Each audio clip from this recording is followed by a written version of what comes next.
Okay, Touchstone states that whatever the case may be, he will marry her, and for that purpose, he has brought a vicar of the neighboring village with him. अब touchstone कहता है कि कुछ भी हो वो उससे शादी करेगा, और उस उद्देश्य के लिए यानी शादी के लिए उसने एक विकर का भी इंतज़ाम कर लिया है। पास ही के विलेज में उसको एक विकर भी मिल गया है। विकर कौन होता है? पंडित जो शादी करवाता है। हम पंडित कहते हैं, वहाँ वो पादरी होता है, चर्च वाला। Jaques steps forward when the vicar laments that there is no one to give Audrey away in marriage. अब जेकस आगे आता है जब विकर लैमेंट करता है, शिकायत करता है कि ऑड्रे को दान करने वाला कोई नहीं है, कन्यादान करने वाला, यानी ऑड्रे की तरफ से कोई है नहीं फैमिली मेम्बर जो ऑड्रे को सौंपे उसको। But Touchstone in his double talk refuses to accept Audrey at second hands. पर टचस्टोन डबल टॉक में बात करता है, यानी ऐसी बातें करता है जिनके डबल मीनिंग होते हैं, तो वो इस बात से मना कर देता है कि मुझे ऐसा कोई नहीं चाहिए जो टचस्टोन इसको मुझे सौंपे ऑड्रे को, मैं किसी सेकेंड हैंड से इसको लेना नहीं चाहता हूँ। Touchstone also has his course ideas about marriage. और टचस्टोन के जो मैरिज के बारे में जो विचार हैं वो भी बड़े कोर्स हैं। कोर्स का मतलब अच्छे विचार नहीं है मैरिज के बारे में, बुरे मतलब वो मैरिज की आलोचना करता है। Which is regarded as an institution for the fulfilment of the carnal desire. Touchstone के हिसाब से मैरिज का जो इंस्टीट्यूशन है, मैरिज की जो संस्था है, वो सिर्फ शारीरिक इच्छाओं को पूरी करने के लिए बनाई गई है। यानी मैरिज में प्यार हो ना हो ये ज़रूरी नहीं है, मैरिज तभी की जाती है जब शारीरिक इच्छाओं को पूरा करना हो। जेकस protest that they should not be married by the inexperienced priest. अब जेकस बीच में थोड़ा सा विरोध भी करता है कि ये जो तुम प्रीस्ट लेके आए हो ये बड़ा इनएक्सपीरियंस्ड है, तो तुम्हें इससे शादी नहीं करनी चाहिए, इससे शादी नहीं करवानी चाहिए, क्योंकि ये जो प्रीस्ट है इनएक्सपीरियंस्ड लग रहा है in a chapel. But Touchstone protest against it. पर टचस्टोन कहता कोई दिक्कत नहीं है, मैं कर लूँगा शादी। Being married by a wrong priest would invalidate their marriage. आगे वो कहता है कि अगर मैंने किसी गलत पंडित से शादी करवा ली तो मेरी मैरिज इनवैलिडेट हो सकती है। इनवैलिडेट होने का मतलब मान्य नहीं होगी, अमान्य हो सकती है। And that would give him an excuse to abandon his wife. तो उसको एक बहाना मिल जाएगा कि वो कभी भी अपनी पत्नी को छोड़ भी सकता है। क्योंकि अगर बाद में कभी नहीं बनी ना मेरी पत्नी से, तो मैं तो कह दूंगा भाई हमारी शादी तो थी नहीं, वो तो प्रीस्ट ही कच्चा था। But finally he accepts the proposal. मजाक में कह रहा है, ऐसा नहीं, सीरियसली नहीं है। But finally he accepts the proposal of जेकस and delays the marriage. परंतु बाद में वो जेकस की बात मान लेता है और मैरिज को डिले कर देता है, उसी वक्त नहीं करता है। कमेंट्स देख लेते हैं। Touchstone's courting of Audrey is full of pun. Touchstone जब ऑड्रे को कोर्ट कर रहा होता है, यानी मैरिज के लिए मना रहा होता है, तो वो उसकी बातें फुल ऑफ पन हैं, डबल मीनिंग से भरी हुई हैं। यानी जो बात कह रहा है उसके दो मतलब निकल रहे हैं। And beyond the comprehension of an average woman like Audrey. और ऑड्रे जैसी एवरेज औरत के लिए समझना बड़ा मुश्किल है, उसकी कॉम्प्रीहेंशन से परे है, उसकी समझ से परे है ये चीज़ें। The courtship between Touchstone and Audrey is crude and slapstick farcical in comparison to Rosalind and Orlando. Touchstone और ऑड्रे के बीच की जो कोर्टशिप है, वो जो एक दूसरे को मनाते हैं शादी के लिए, या उनका जो प्रेम वाला जो सीन है वो क्रूड है। क्रूड का मतलब है इतना सोफिस्टिकेटेड नहीं है, इतना परिष्कृत नहीं है, यानी इतना उस हमारी एक्सपेक्टेशन के हिसाब से नहीं है। In comparison to Rosalind and Orlando. Rosalind और ऑरलैंडो के बीच में जो प्रेम के दृश्य दिखाए गए हैं उनके मुकाबले टचस्टोन और ऑड्रे का जो प्रेम के दृश्य हैं वो उतने फाइन नहीं है। आपने देखी है इनकी बातचीत किस तरह की थी, है ना, उसमें कोई प्यार वाली चीज़ तो कोई लगी नहीं। वैसे टचस्टोन कितना मजाक करता है, उसका मजाक भी उड़ाता है ऑड्रे का। This besides presenting contrast is also comic because of the juxtaposition. और यह थोड़ा सा इसमें कॉमेडी भी है, मजाक भी है जक्सटापोजिशन के हिसाब से। There is no explanation for the sudden appearance of the vicar sir Oliver. इसमें हमें एक बात और ख़ास लगती है कि बीच में ही अचानक से विकार का इंतज़ाम कैसे हो गया जंगल के अंदर। उसने ये बताया ना कि पास में एक गांव है, वहाँ से मैंने इंतज़ाम कर लिया है, ये बात थोड़ी जस्ती कम है। और विकर का नाम भी सर ओलिवर ही है। The forest of Arden has been painted as an isolated place and suddenly it has in its neighbourhood a village and a vicar who readily agrees to go into the forest to solemnize marriage of the two lovers. तो forest of Aiden को दिखाया गया है एक isolated place के रूप में। Isolated place वो होता है जिसके जो सुना होता है, जिसके दूर दूर तक कोई मानव की बस्ती नहीं होती है, और अचानक से हमें ये पता लगता है कि नेबरहुड में एक विलेज भी है, वहाँ एक विकर है जो शादी कराने के लिए भी तैयार हो गया है। तो ये बात थोड़ी सी दस्ती कम है। अगले सीन पे आते हैं अपने act 3 scene 4। The scene is set in Rosalind's cottage in the forest and we meet Rosalind and Celia. तो ये जो सीन है ये सेट है रोजालिंड के कॉटेज के अंदर जहाँ वो रह रही है फॉरेस्ट में, और हम रोजालिंड और सीलिया को वहाँ मिलते हैं। Rosalind feels like weeping, Rosalind रोने का मन कर रहा है रोजालिंड का। फील लाइक का मतलब क्या होता है? हम कहते हैं ना मेरा दिल कर रहा है। I feel like eating, I feel like weeping, I feel like, जो भी आपका दिल करे उसके आगे ING फॉर्म लगा के फील लाइक करते हैं कि मेरा दिल कर रहा है। नहीं मिले, उसमें नाम ही था। But the cause is not known to her. अब रोजालिंड का दिल कर रहा है कि वो रोए, लेकिन उसको ये नहीं पता भी उसको रोना क्यों आ रहा है। She is peeved at Orlando's getting late. और एक कारण तो ये है कि उसको ओरलैंडो पे गुस्सा आ रहा है। पीव्ड का मतलब होता है गुस्सा आना। और किस बात पे गुस्सा आ रहा है? क्योंकि ओरलैंडो लेट हो रहा है। उनकी वो डील हुई थी ना कि ओरलैंडो रोज़ आएगा उससे मिलने। And thinks that he is a traitor और ए ट्रेचरस पर्सन। तो अब जब वो लेट हो रहा है तो रोजालिंड तो सोचती है कि वो ट्रेटर है। ट्रेटर यानी धोखेबाज है, गद्दार है, और ट्रेचरस यानी धोखेबाज है। She finds fault with his hair that are red. उसको याद आता है कि उसके तो बाल लाल हैं, तो लाल बालों से वो उस पे दोष निकालती है कि वो तो वैसे भी लाल बालों वाला है। And equates them with that of Judas which stand for treachery. और वहाँ पे वो माना जाता है कि लाल बालों वाले जो लोग होते हैं वो वैसे ही धोखेबाज होते हैं। तो वो कहती है वो तो वैसे भी लाल बालों वाला आदमी है। जूदास एक माइथोलॉजिकल कैरेक्टर है, तो उसके भी बाल लाल थे और वो एक धोखेबाज आदमी था। तो वो कहती है कि वो जुदास की तरह वो भी फिर ऐसा ही है। Celia consoles and pulls her leg at the same time. Celia बीच बीच में उसको सांत्वना भी देती है और उसकी टांग भी खींचती है, यानी उसकी आलोचना भी करती है। Rosalind thinks that Orlando is not in love. Rosalind सोचती है कि शायद ओरलैंडो को मुझसे प्यार नहीं है। Celia joins in saying that his kisses would also be as deceptive and treacherous as Judas which he gave to Christ. सीलिया भी उसको यही बात कहती है कि हाँ हाँ बिल्कुल सही है, शायद ओरलैंडो तुम्हें प्यार नहीं करता है, वो भी जुदास की तरह धोखेबाज और ट्रेचरस है। क्योंकि जुदास ने भी क्राइस्ट को बहुत प्यार किया था, प्यार का दिखावा किया था, लेकिन वो वास्तव में प्यार नहीं करता था।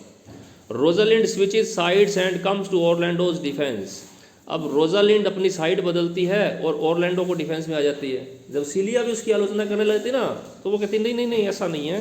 फिर उसका दिल करता है कि वो ओरलैंडो का पक्ष ले। फिर वो ओरलैंडो को डिफेंस करती है and describes him as an honest and pure gentleman. अब वो उसको क्या बताती है कि वो तो बड़ा ही ईमानदार और प्योर आदमी है। Rosalind wonders why he is late. लेकिन रोजालिंड अभी भी ये सोचती है कि वो लेट क्यों हो गया। Celia continues to tease Rosalind. Celia Rosalind को टीज करना जारी रखती है। टीज करना यानी चिढ़ाना जारी रखती है। And describes Orlando as hollow in truthfulness and sincerity. और ओरलैंडो को वो फिर से मजाक उड़ाती है, उसको बोलती है कि वो ना तो सिंसियर है ना ही ट्रूथफुल आदमी है। होलो है वो, होलो। होलो का मतलब खोखला है। किसमें? सच्चाई में और ईमानदारी में। And may be compared in respect to a covered goblet और ए वर्म ईटन नट। और उसकी तुलना एक बेपैंदे के लोटे से की जा सकती है या कैसी ऐसे नट से की जा सकती है जिसको कीड़े लग गए हों, यानी वो किसी काम का आदमी नहीं है। गोबलेट होता है एक पात्र, एक बर्तन जो किसी काम का नहीं होता हमारे। Celia tells Rosalind that Orlando is working as an attendant to her father in the forest, to which Rosalind says that he met her father and had a long discussion with him the previous day but wishes to come back to talk around Orlando। दोबारा पढ़ते हैं इसको। Celia tells Rosalind, Celia Rosalind को बताती है that Orlando is working as an attendant to her father, कि ओरलैंडो उसके पापा के पास अब अटेंडेंट का काम कर रहा है। आपको याद होगा ओरलैंडो मिला था उससे, उसके पापा से, ड्यूक सीनियर से, और अब वो वहाँ पे उसका अटेंडेंट बन गया। अटेंडेंट का मतलब उसके आसपास रहने वाला। उसकी सेवा करने वाला। तो सिलिया उसको बताती है कि वो तो तुम्हारे पापा का अटेंडेंट बन गया है फॉरेस्ट के अंदर। टू विच रोजालिंड सेज, इस पर रोजालिंड ये कहती है that he met her father, कि वो अपने पापा से मिली थी, and had a long discussion with him, और उससे लंबा डिस्कशन भी किया था द प्रीवियस डे, पिछले दिन ही। But wishes to come back to talk around Orlando, अब वो वापस ओरलैंडो की बात करना चाहती है। Corin enters and announces that Silvius, अभी कोरिन आता है और वो अनाउंस करता है, यानी बताता है कि जो सिल्वियस है, सिल्वियस जानते हो ना कौन था? सिल्वियस कौन था? सिल्वियस और फीबी, याद आएगा ना? वो फीबी का लवर था, लेकिन फीबी उसको रिस्पॉन्स नहीं दे रही थी, वो आगे आएगा scene.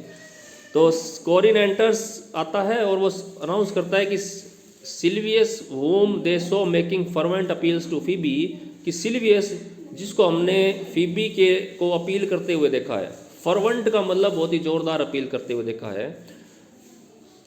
फीबीज heart and wanted to meet is nearby, और वो मिलना चाहता है और आसपास ही है।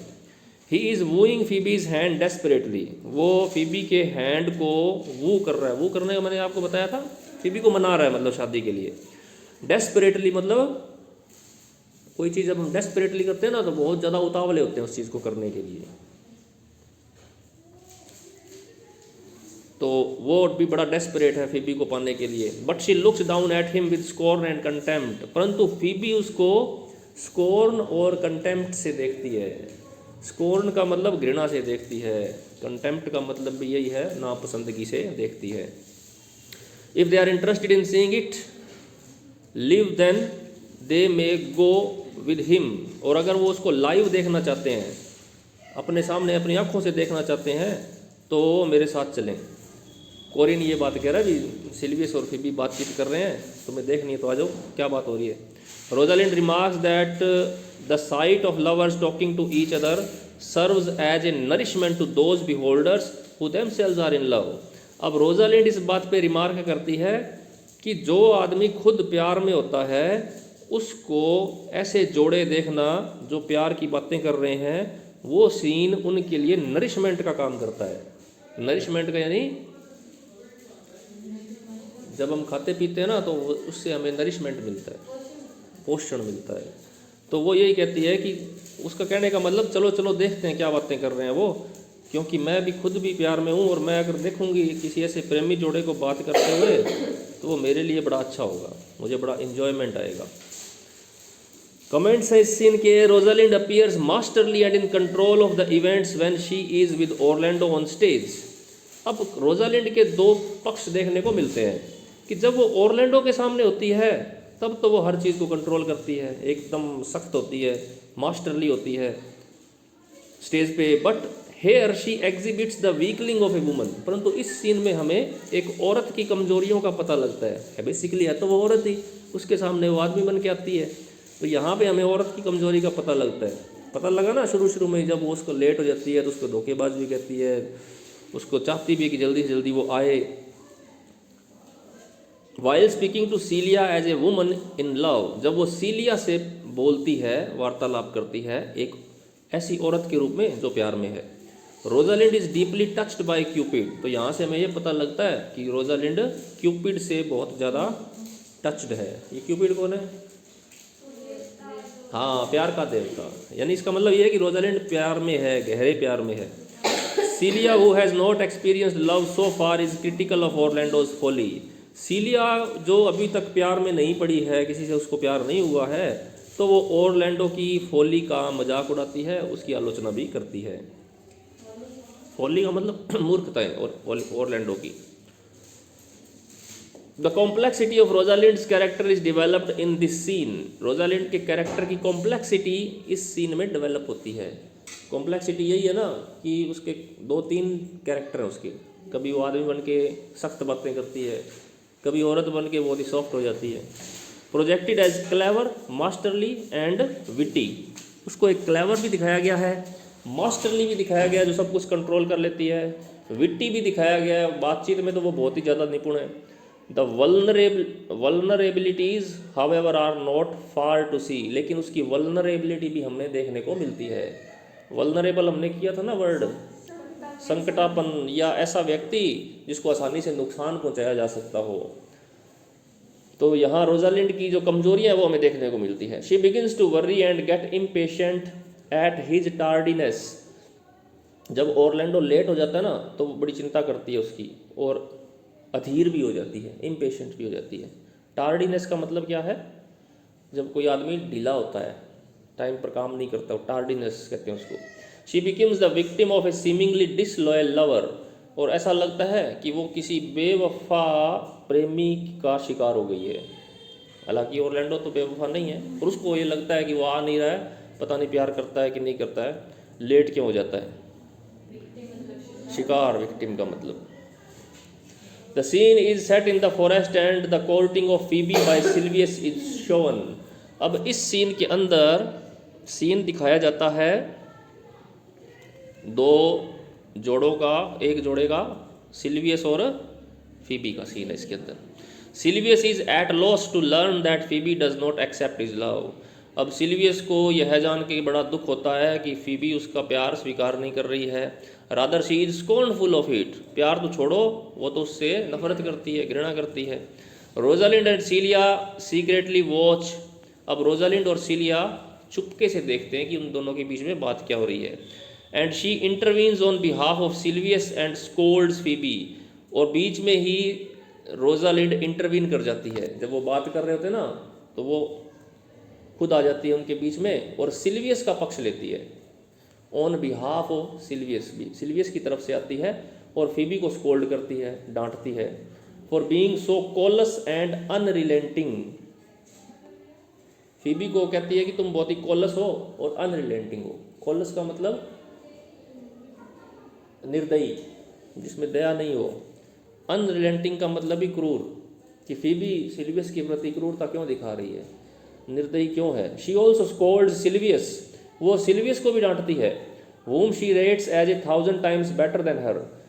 सिल्वियस को वो कहती है कि तुम फीबी से 1000 गुना अच्छा है। And still being a fool to be so fawning and flattering.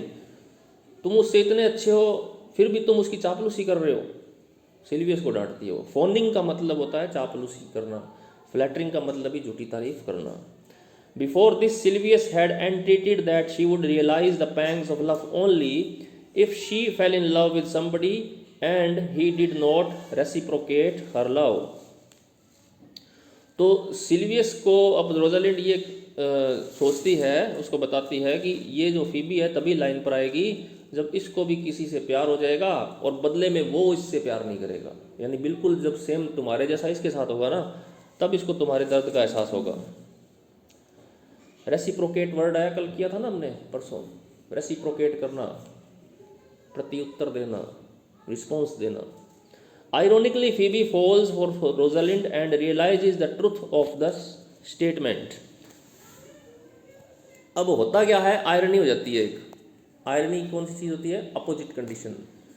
Irony ये हो जाती है कि जो औरत ये कह रही है ना उससे कि तुम्हें भी किसी से प्यार हो जाए और बदले में वो भी तुम्हारा दिल तोड़े ऐसे ही, तो उसको उसी से ही प्यार हो जाता है जो ये बात कह रहा है।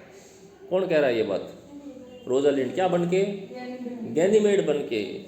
तो जब वो इस तरह से बात करती है ना तो फीबी को उसी वक्त उससे प्यार हो जाता है, क्योंकि फीबी उसको मान रही है एक लड़का। तो यहाँ की आयरनी ये हो जाती है कि वो तो यही कह रहा है कि तुझे किसी से प्यार हो जाए और वो उसी से ही जाता है ना।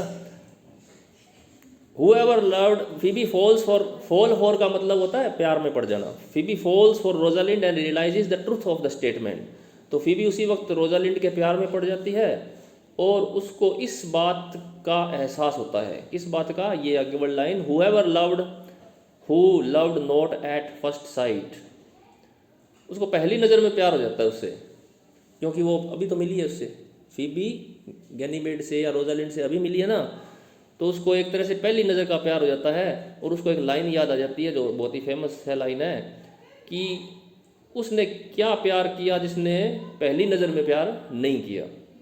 यानी प्यार किया तो कैसे प्यार करना है? पहली नज़र का प्यार अच्छा होता है, माना जाता था उस समय। Her own plight makes her pity for Silvius. अब उसकी प्लाइट ऐसी हो जाती है, प्लाइट होती है बैड कंडीशन, तो उसकी खुद की स्थिति ऐसी हो जाती है, अब उसको सिल्वियस का दर्द थोड़ा थोड़ा समझ में आता है कि सिल्वियस को कैसा फील हो रहा होगा। अब वो सिल्वियस के लिए थोड़ा पिटी रखती है, पिटी का मतलब दया रखती है। She says that she would not love him but will not mind his company. अब वो कहती है कि वो उसको प्यार तो नहीं करेगी परंतु उसकी कंपनी को माइंड भी नहीं करेगी। माइंड करने का मतलब बुरा नहीं मानेगी, उसके साथ घूम फिर सकती है। And she employs him to be her letter bearer. अब वो उसको अपना लेटर बेयरर रख लेती है।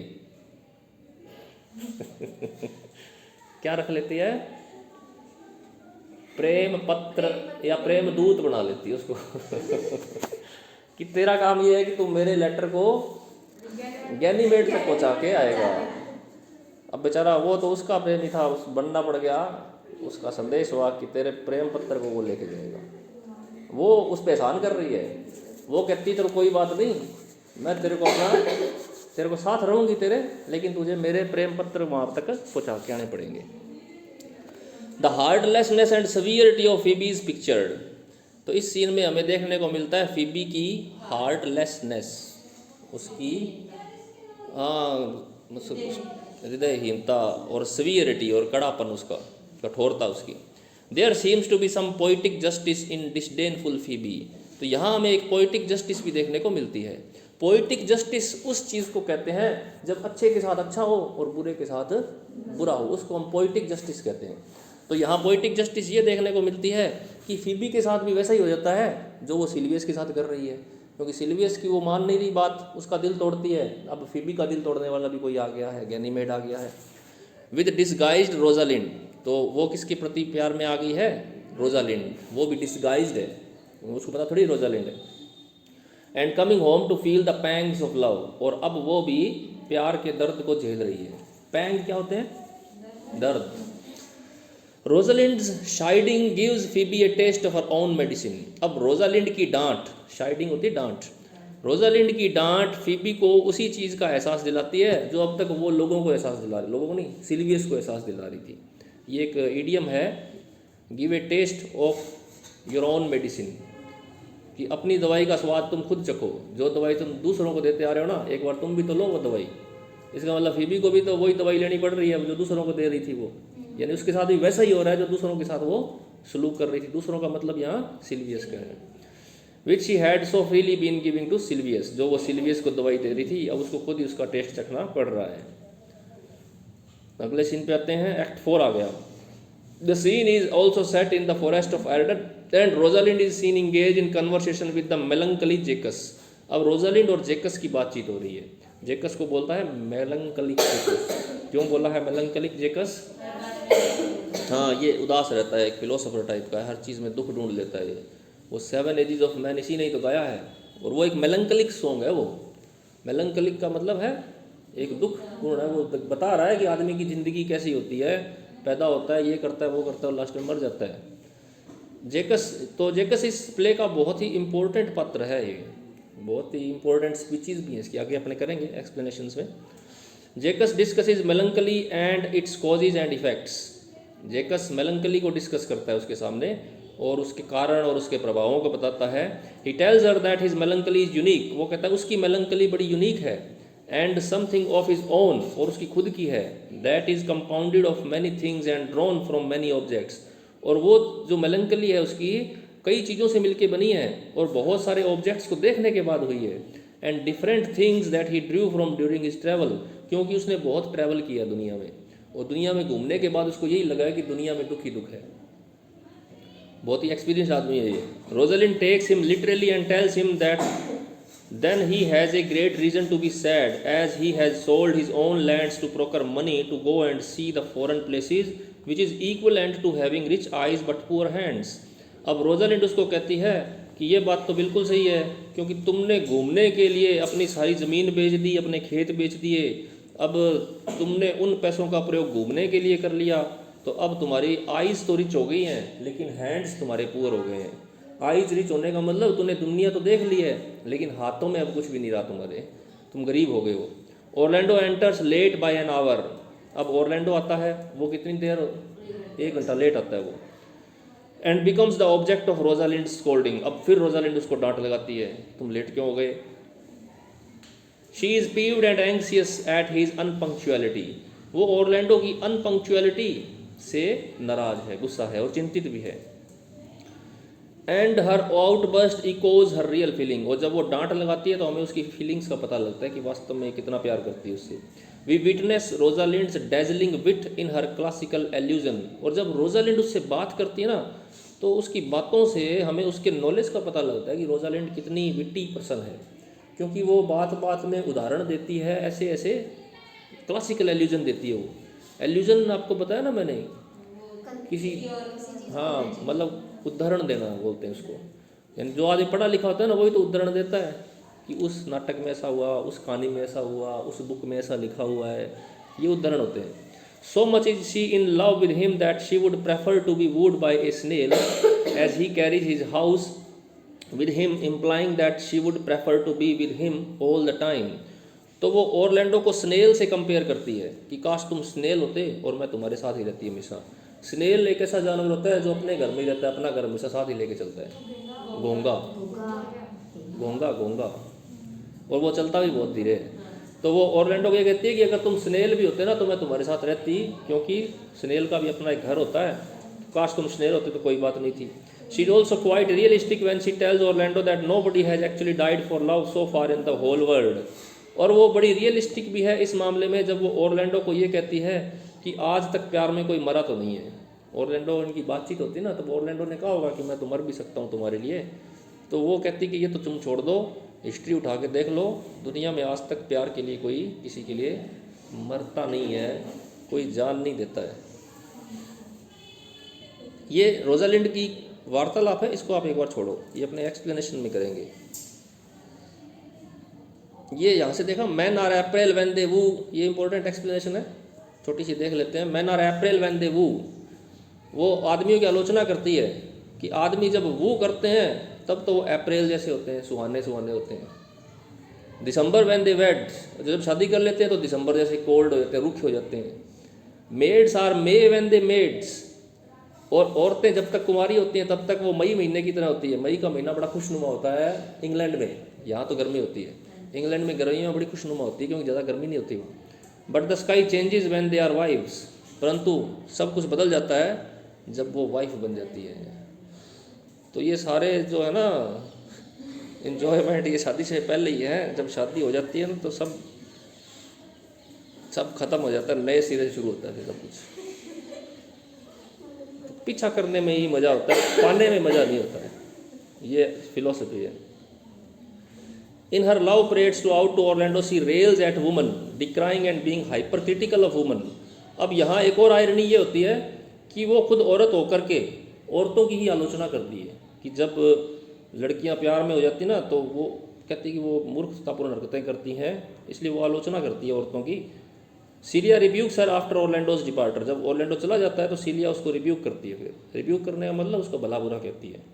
You have simply misuse our sex in your love prate, तो वो कहती है कि तुम अपने लव प्रेट में, लव प्रेट का मतलब होता है लव की आलोचना करने वाला भाषण।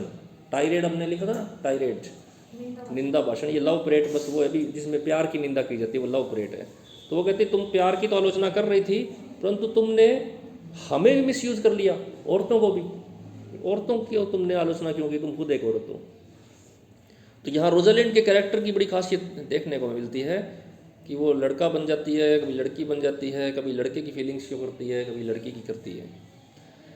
The love plot is advanced in this scene when disguised Rosalind bids Orlando to court her as her lover. तो यहाँ पे जो लव का जो प्लॉट है वो इस सीन में आगे बढ़ता है जब डिस्गाइज्ड रोजालिंड ऑरलैंडो को एज ए लवर बिड करती है। Rosalind emerges as bold, assertive and daring woman. Rosalind को हम पाते हैं एक बोल्ड, असर्टिव और डेयरिंग वुमन के रूप में। असर्टिव होता है जो अपनी बात को मजबूती से रखता है, दबंग आदमी जो होता है। And does not mind to rail her own sex, और वो खुद को भी यानी खुद के सेक्स को भी वो आलोचना करती है, यानी औरतों को भी आलोचना करती है। वो ऐसा नहीं आदमियों की आलोचना कर रही है। To shake up Orlando, which makes Celia comment, "You have simply misused our sex in your love parade." Rosalind's love for Orlando is sincere and undeniable.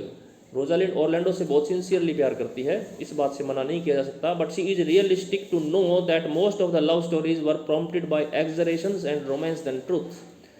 परंतु और वो रियलिस्टिक भी है, वो ये कहती है कि ज़्यादातर लव स्टोरीज जो होती है ना उनमें एक्सजरेशन ही होता है और कुछ नहीं है। एक्सजरेशन क्या होता है? अतिशयोक्ति, बड़बोलापन, उसमें बड़बोलापन होता है और कुछ नहीं होता है, सच्चाई नहीं होती है उनमें। ओके, इतना बहुत है। कल हम एक्ट 4 सीन 2 ये पढ़ेंगे।